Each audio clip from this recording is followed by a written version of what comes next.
Good morning, everybody. Welcome to today's NBA Sharp Betting Breakdown here on the Advantage Sports Betting Podcast. I am your host, Michael Fiddle. Today is Wednesday, May 7th, and we have 4 NBA Round 2 games to break down, mainly Game 2s and 1 Game 3 that'll be taking place in Indiana. We are 5 games into the second round, and we are 5-0 on underdogs on the money line winning outright. 5-0 straight up for the underdogs. It is the favorites that have their backs against the wall as we go through this slate, and yet the numbers continue to be really long out on some of these teams. So which numbers are still playable? Where has this market moved? What angles are we playing in the totals? How can we look to in the prop market? Are there any places in the series prices that are worth getting down on it? Welcome back to the Get Down on It intro. I hope that makes all the OG listeners really happy to hear. Turns out, in our 2 YouTube strikes, all it took was clicking the appeal button and then YouTube going, your appeal has been submitted, and then waiting a few days and then saying, your appeal has won. You did nothing wrong during your streams. Holla, I didn't think we did anything wrong. All of a sudden, we just were getting strikes and saying you're banned from doing live shows. Welcome back to us. Welcome back to Cool in the Gang. Welcome back to Get Down on It. Welcome back to sharing the authorized gambling website, the FanDuel odds screen, as we go through these games. If there are any questions, throw them in the comments. We will get to them at the end of the show. If you guys could all please like the YouTube video, follow me on Twitter if you are not following me there. If you want access to all of the picks given out in real time, so there probably are going to be some spots that we say are playable on the show, but if you want access to all of the things that I said were previously bet and released, that is in our WAP chat. You could find that linked in my Twitter bio, in the YouTube description of this video, and in the audio description on the podcast feed. It is $100 a month to sign up for the chat. However, we give you 2 free weeks back in credit simply for leaving a review. And if we ever have a losing month, we will credit the next month completely free for everybody in the group, because our promise and our ode is not, oh, we're just going to win all the time. No, it's that we're going to position ourselves ahead of the market. And if you're going to close with closing line value, and we are going to have a high volume of plus EV tickets as we go into these slates, and that should lead to consistency and results. So that is how we do things around here. It has netted a plus 50, over 50 unit NBA season. And now we roll on through the NBA playoffs. Starts with the New York Knicks visiting the Boston Celtics, up 1-0 at the Garden in Boston. Notice I said the Garden because it's the fake Garden. As we know, the real one is MSG. Let's say it with a Boston accent right there for you guys. We have the Celtics as a home favorite at minus 10.5, a total at 211.5, a total that is starting to creep up a little bit this morning, but I think is probably worth playing towards the under. This is the opening line that we got for game 2, and we will go into it. I just want to check across the board. 211.5 is the best number that you can get. There's no 212 popping up, so it's not becoming an over market. We are still at the open or lower. There are still 210.5s hanging around, so I would say probably pretty comfortable playing this under Celtics New York 211.5, and I will explain why. Both of these teams, despite efficient, despite high volume of 3-pointers, despite the Knicks having probably no rim protection besides Mitchell Robinson's 16 minutes that he'll get on the floor, you get a situation where both of these teams operate in the half court really slowly, and it's kind of a reaction. What is the words that I'm looking for? Something that causes a reaction. I'm flubbing up my words this morning. It is early. Ian's cracking up at me in the background. A classic Fiddle thing that I do.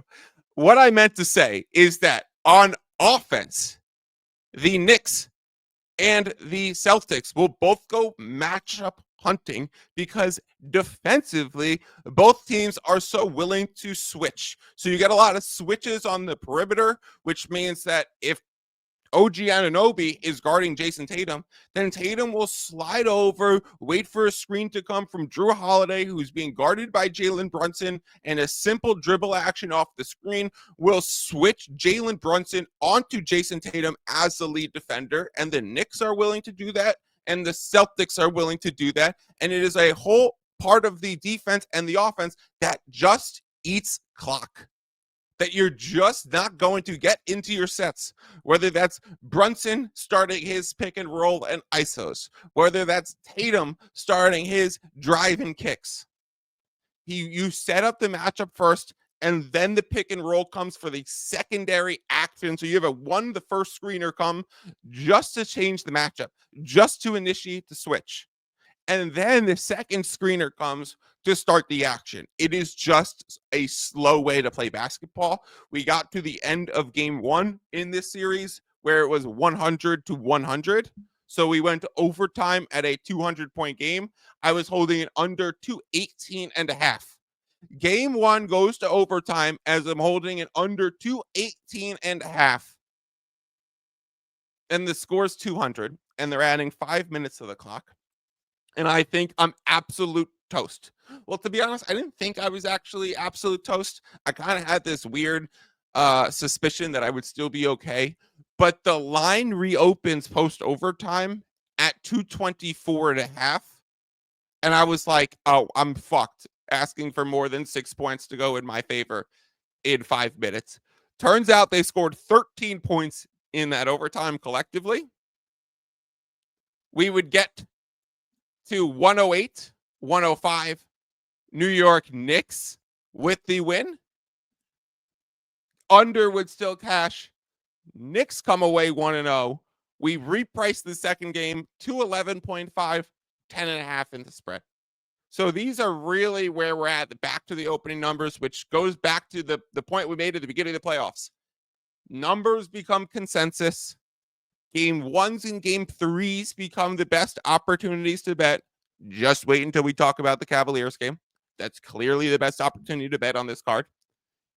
And so it is harder to generate a lot of closing line value once we have these repeat matchups in these series. Once the total's known, where did it close? What were the subsequent results? There's so much information for the books to price these lines. And they're not going to move much without crazy news, like what came in Cleveland.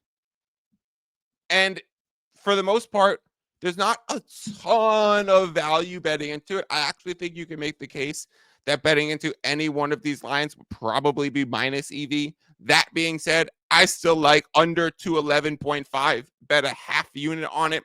Was hoping that would be closing at 210.5 across the board, and I'd be a full point ahead of the market with plus EV. If it is flat to the market, realistically, regardless of my opinion, that is a minus EV ticket where I'm betting a flat number with a 50-50 chance to win while paying 52.38 in the odds.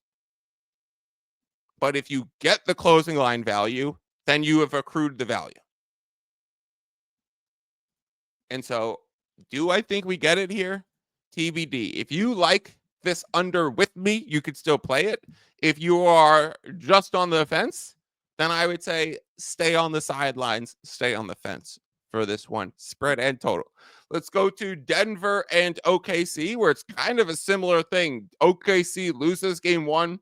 We get the exact same total that opens before game 1 in Knicks Boston. There was a clear under sentiment before Nuggets Thunder. Game 1, there was a clear over sentiment, and the game would go over and then reopen right at the close. I think OKC would close minus 10.5 or 11, and now they're a cheap minus 11. This one is a really, really, really tough schedule spot for Denver. It just is compounding. We know they had the game 7 and then went 48 hours. They were home for their game 7 on the road to the environment that is OKC. And now this is another 48 hours later. So we have to go back to what? Game 4 against the Clippers, where they haven't been on an every other day schedule. So this is their what? 5th game in 10 days? For a team that's not that deep, from a team that claims to be like thinning out every game on the roster. It is really just Westbrook, a few scattered DeAndre Jordan minutes. Like, they are not going deep into their bench at all. And so I just think this just gets harder and harder for Denver on the road with the desperation angle that latches onto OKC here. So I would go OKC again. I think minus 11 is probably the play. If you're comfortable with one of those Fiddle plays juice money lines, so I could play minus 500, bet 1 unit, and bring home 0.2 as my return, then yeah, I'm actually comfortable with that as well. Let's find best available numbers on the market.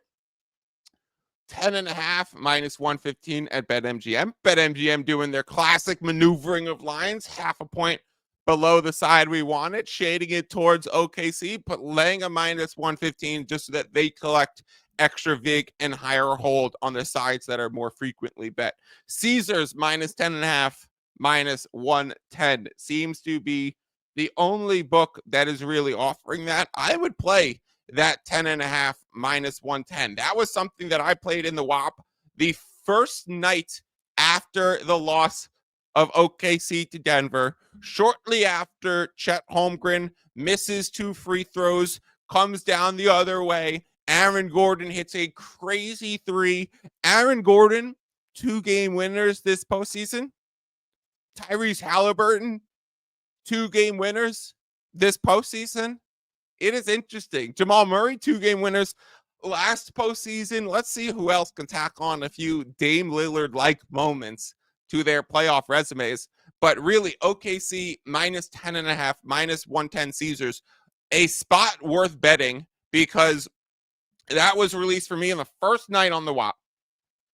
I saw it at 10.5. I saw every single book open at 10.5. And for those who don't know how the inner workings of the WAP actually look like, there's a direct picks chat, which is a locked channel that only I can type in so that it remains just a really clean log of the bets, right? I will put in graded wagers and pending wagers every day.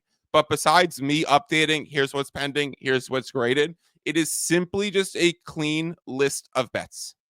And so there's also a community chat where anyone can talk about anything. I just ask that people don't jinx my bets in the fourth quarter. There's also a community best bets where, say Ian is on a prop spot that he really likes, he'll throw it out there. But in terms of the direct chat, I literally wrote in there, playing the over 229.5. Also going to be playing OKC minus 10.5 at some point. Just don't need to feel like I'm jumping on an early consensus line. It was literally 5, 4, 3, 2, 1. All of those 10.5 start flashing to 11. Even 11.5. I even think it might have, it got as high as 11.5 minus 115 on one of the sides on OKC. So I was like, oh, this is going to move past 10.5. Okay, I actually have 3 minutes later. I bite my tongue. OKC minus 10.5 right now is the play. And so here we are, OKC minus 11, 1 remaining 10.5 at Caesars, worth betting. That probably won't be there and is a place where you get CLV and have a plus EV ticket going into tip-off. Same way as the Knicks Celtics under, and simply subjectively liking the number, but it is still the opening line. I like the over in this game as well. These teams are just playing with such pace and moving so fast, and they both are emphasizing transition. It is pretty much polar opposites what we're seeing between these games. And so an under on the 211.5, and over on the 229, and OKC minus 10.5. Let's move on to the Golden State Warriors taking on the Minnesota Timberwolves. A minus 500 money line for the Timberwolves, a minus 10, minus 112 on the spread, and a low total of 201.5. So let's go through how we are looking at this game, which might be without Steph Curry, which likely is without Steph Curry. And I actually think that you go one step further and you say, if there really is no Steph Curry, it's probably still too short of a spread. Like, what is Steph worth? Is Steph worth 3.5, 4 points or more to this Warriors team? I would venture to guess more after we just saw the Rocket series. So, or really any Steph playoff series. So when you look at that situation, we don't have official word on Steph Curry yet, but it does seem highly likely and a 90% probability priced into the market that Steph Curry is not going to play. And so when the news officially comes, I still think this moves out to Minnesota Timberwolves minus 10.5 or minus 11.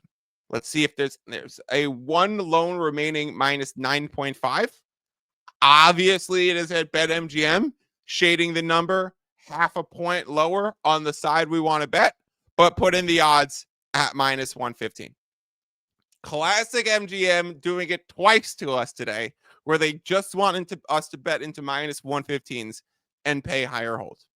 So I actually think with that minus 9.5, minus 115 compared to this minus 10s across the market that are not at minus 110, then I do think that minus 9.5, minus 115 is still definitely the best line across the board. Circa minus 10, offshores minus 10, minus 115, some 10.5 showing up. Bookmaker minus 10.5, minus 107. Some offshore has minus 10.5 as well. So, like, I really think that this is going to 10.5, potentially closing at 11 once Steph Curry is ruled not playing. That being said, the total probably also decreases, or like how much lower can it get? This might be a full pricing of Steph missing in the total. Yesterday's game closed, I think, at 210.5 for Warriors Timberwolves. We are now down to 201.5. So 9 points of movement towards the under on Steph Curry not playing, being replaced by Pat Spencer for a lot of minutes, Podziemski for heavier minutes and more ball control and playmaking duties. And so historically, when we see these long favorite spreads and very low totals, there is historically, if we want to go into the trends of it, a good direction towards the over, or good results on playing overs on totals so low with spreads at double digits. I think the cutoff point is under 215 in the total and spreads at double digits, cash overs 65% of the time. Now, I think that trend makes a lot of basketball sense, because when a team is blowing one out or expected to win by a lot, the defensive effort becomes lax. Or if a team is blowing one out, then they're just putting up a ton of points. And so generally we see those become over spots. Am I recommending a Warriors Wolves over? No, not particularly without Steph Curry. That is gross, daunting, and dangerous. I have absolutely no place on this game. Minnesota Timberwolves bit me in the butt last night. Still red, still sore, still hurt, still have the teeth marks. But I think I go back to the well and find myself backing Minnesota in this game. Let's talk about the Cleveland Cavaliers visiting the Indiana Pacers. This is the best betting spot available on the market, hands down. Now, everyone knows what I'm going to say, and it's so fucked up because people just naturally think I'm like this guy who like actually dislikes Tyrese Halliburton, has some like vendetta against him and wants to bet against him and blah, blah, blah, blah, blah, blah, blah. let's clear the Halliburton air. Dilante, are you still here? Dilante, if you're here, chime in the comments and let the people know you are El Capitan of Halliburton Hive. The whole Halliburton, oh, I think he's a little overrated, started as a discussion between me and Dilante, who was here at the beginning of the show, typing in Hallie Hive is live. And so, like, me and Dilante said, like, well, let's actually rank them. And we were like, oh, we have him ranked in the exact same spot. I also came on the show in February. And I said maybe 4 times in that week or week and a half span, Halliburton has been removed from the most overrated list. He is fucking balling out. He's playing unbelievable. He is being replaced by Ja Morant and Devin Booker. Now, I am I right? Like making that change in February?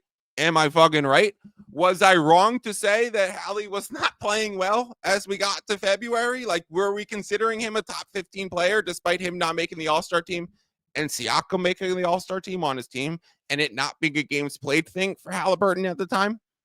So, like, yeah, he wasn't playing well. Objectively, he's unbelievable right now. And he's absolutely playing like a top 15 player in the league. And so he has been removed.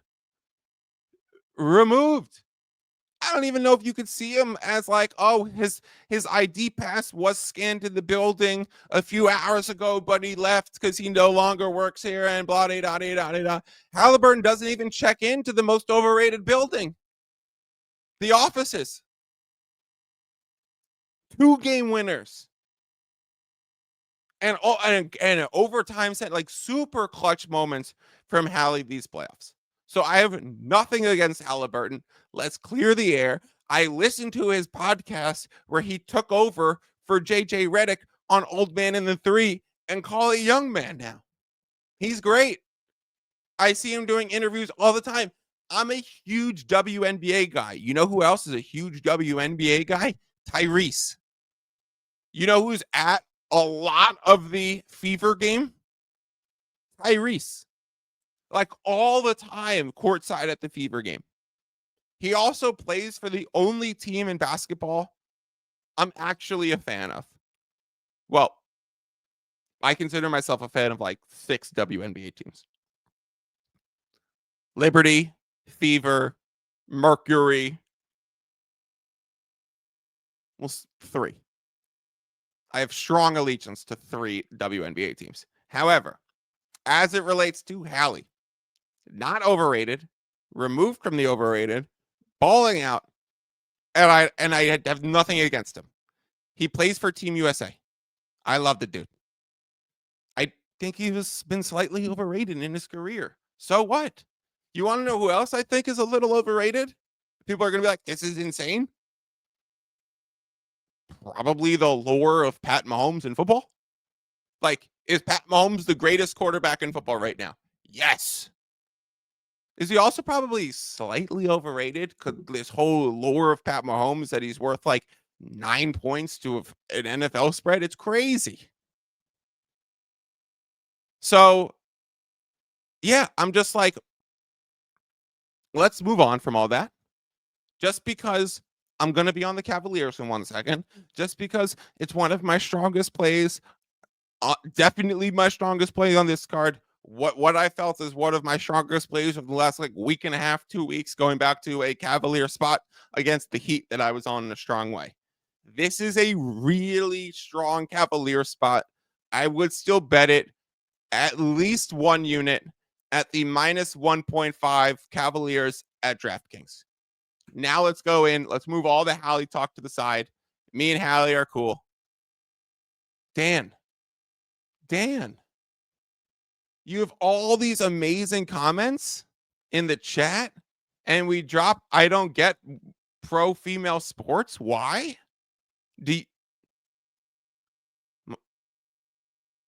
Must simply not watch. It's very easy to understand once you watch. It is high level. It is very competitive. There's great storylines of personalities. Women's game is fantastic. WNBA only has 13 teams. And so the volume of games, 44 games in an NBA in a WNBA season, it's so easy to track the storylines and who played where and where it's also so great for gambling. It's so efficient for market reading. Oh my God, this is insane. Anyways, says there are a million of men who are better. It is sexism to the max. Dan, I can't believe that we're doing this. I'm going to move on. We know that there are men who are better. That doesn't mean it's not still a great game. If the aliens descended down and there were the Monstars playing real hoop, would you still watch the NBA, or are you totally switching over to the Monstars? I'd still watch the NBA. Let's move on. The Cavaliers are the strongest betting spot of this round 2, game 3, or game 2, whatever. And the reason is because they are on game 3 and they are switching venues, and the venue change price has not properly been reflected in. We're getting to the point now here with a -2, -112, where it is properly being forecasted into the market, and we're getting somewhat closer to the right price. But here's what happens. Cavaliers are a -8.5 or 9 without Darius Garland in game 1 at home. Then Darius Garland, Evan Mobley, and DeAndre Hunter were all ruled out for that game, and the line went down to 5.5 as the close, maybe 5 as the close for the Pacers yesterday. Cavs -5, Pacers +5. Pacers win outright. Halliburton does it again in the final few seconds. The Pacers do it again in the final minute, coming back from a 7-point deficit in 60 seconds to win another absolute stunner. And so here's what happens. You need to price back in the chance that Hunter, Mobley, and Garland are going to play. Garland said on the sidelines of game 1, he was optimistic for game 2. Then there started coming out rumblings that it was really going to be a game 3 return. So I do think we are getting Darius Garland back. Now, I've thought that for multiple games now, but I definitely think we're getting Garland back, and that is a large part of the cap for this spot. I think we get either DeAndre Hunter or Evan Mobley back. If we get everyone back on the Cavs, it's going to be Cavaliers -5 or greater. If we get Garland back, it is going to be above Cavaliers -2.5 or 2. And therefore taking the 1.5 with the news that we've gotten on Garland, with the chance that you either get either Mobley or Hunter, and then you need to tack onto all of that if you were at all close, the Boston Celtics do this a lot. If you were at all close within these spots, you're more likely to play being down 0-2 in a playoff series than if you were up 2-0. And this is one of those desperation angles. So maybe if it was a full, hey, this is going to be a 2-week injury for Garland if it was the regular season, and we get to the NBA playoffs and it's only been 9 days, yeah, he's coming back. And it's still more valuable than Sam Merrill in the starting lineup, who's done a fine job. However, you still rather Garland, and the value to the spread and the gambling market, even if you believe, oh no, I'd want to fade Garland in his first return because he's not going to be healthy, blah, blah, blah, blah. Sure, a lot of those regular season angles, fading the or buying on the team that lost the star, like Steph with the Warriors, that would have been the one example of it yesterday. But like, listen, Cavaliers, when they lost their guys, Mobley, Garland, Hunter, haven't won. I feel like there's been more injuries. Boston lost a few guys and didn't win one of these games. There's been a lot of injuries this playoffs, and I feel like they've all had negative impacts on the outcomes. If you look towards, oh, this guy missed this game, what happened in the next game? That whole like fade the star by the team when they're missing the star, fade him in his first return, has not worked in these playoffs at all. I don't want to run through all the examples. I'm not picking them up off the top of my mind. So I like the Cavs -1.5. I played it for 2 units, but at +1 and -1. Now at -1.5, I would bring that down to a full unit to play. No opinions on the total there. 229.5 is the exact close for the first 2 games in which it has both gone over. I would think it's another over spot, but I like the Cavs best for sure. Denver OKC has gone up to 230 since we've started the show. That is nice to see, as the over 229.5 was one of our plays. That's going to do it. Wait, no, let's do some checking in with the series. Let's shoot a bet stamp shop, and then let's get out of here. Celtics -370 here at FanDuel. Pacers -200 on the favorite now. I would say there's probably some asymmetric risk that it works in your favor, taking Cavaliers on the series price in case the guys come back, in the same way that if the spread went out to -5, the series price would get shorter. I would not recommend. I'd rather put all of that exposure to the game 3 price, because that is going to be so pivotal. And if they don't come back, it is like a totally screwed spot where if like in the series betting, where if you literally just bet Cavaliers -1.5 or money line, you probably will have ways with outs during the actual game live, maybe pregame, once the news comes and the line goes back to the ones, to get off of it in some ways. I played the Bucks series when they were down 2-0, and then we know they won game 3, and then Dame Lillard got hurt in the first quarter of game 4. I immediately tried to hedge off that ticket. Right? We talk about series pricing all the time. You don't hedge the ticket unless there's some news and changes in injury. Well, Dame Lillard getting hurt was going to change that. And so, yeah, I tried to hedge it. You couldn't. There was no outs on any sports book that I have access to. None of them were leaving series odds up during the game. Didn't even come up at halftime as like a check-in thing. So for these reasons, I wouldn't go putting Cavs exposure, if you like them in game 3, onto the series price, because I think it's just better suited turning it on game 3. Minnesota is -180 right now. Holy fuck. Last night, after game 1 ended, they opened at DraftKings at +130. I send that out to the WAP. It moved with very quickly and was one of those spots. Was like, hey, I'm not going to grade something that moved so fast, because that's like unfair. Am I happy I bet it? Yes. Am I going to like publicly grade it? No, because it was literally probably impossible for other people to get down on.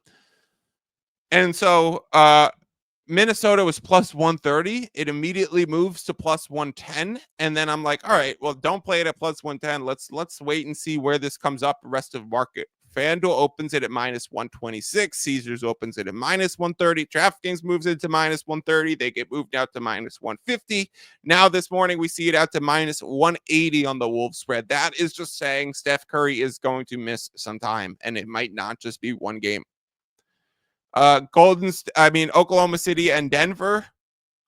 If you didn't like playing the -500 on the money line, you can put it on OKC -360. I know the dogs have one game so far, and that's kind of why I'm coming into the series betting thinking it's probably only right to consider favorites at good value prices, because if you wanted the dogs but you've missed them after going up 1-0 and it's sitting in the market up 1-0, or in Pacers case 2-0, and being able to be bet into a little bit and picked up at a good number, pre-game 1 or post-game 1, if it still came out at a good number, it's just really tough to find value in an underdog that's up in the series and stole home court. You're finding the reduced price on the favorite, which is why I would lean.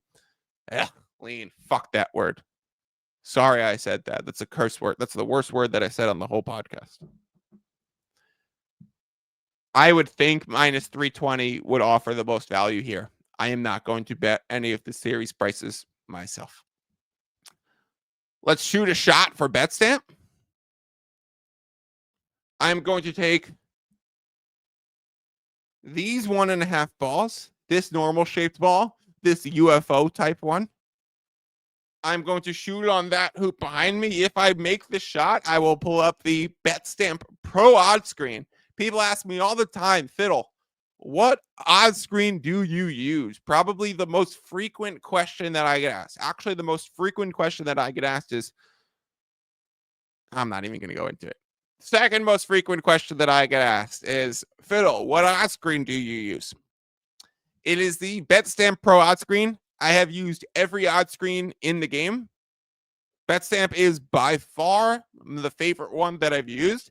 It is great that we have a partnership with them. I'm not just saying they're my favorite because we have a partnership with them. I have a partnership with them because they're by far the best. Right? Did the bet win because it has value? Or was there value before you placed the bet? So BetStamp is our favorite in the odds screen space. Help you get ahead of this market, recognize these spots to get down good action and gain some CLV. And they also have one of the best, not one of, by far the best, like not even comparable prop tool for market reading. And so that is really what we feature on the show. When I make the shot, we stare at the screen, we go through the props, we sortify plus EV, we look for a long shot, and we ride it together, because me making this egg ball, this hard-boiled egg, into that hoop with this really rubbery ball and that really ruthlessly unforgiving metal rim is quite difficult. This is like I'm at a carnival and I'm about to win a teddy bear, but realistically, I have no shot to win that fucking teddy bear because the rims are smaller than the balls. You just can't test it because the hoop is so far away. I know these carnival tricks.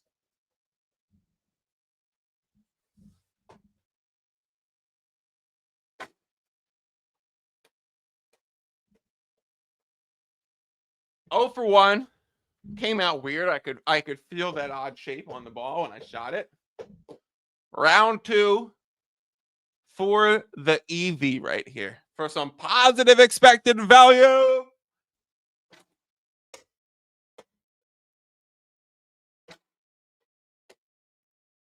It hit the floor. Floor is lava. It does not count.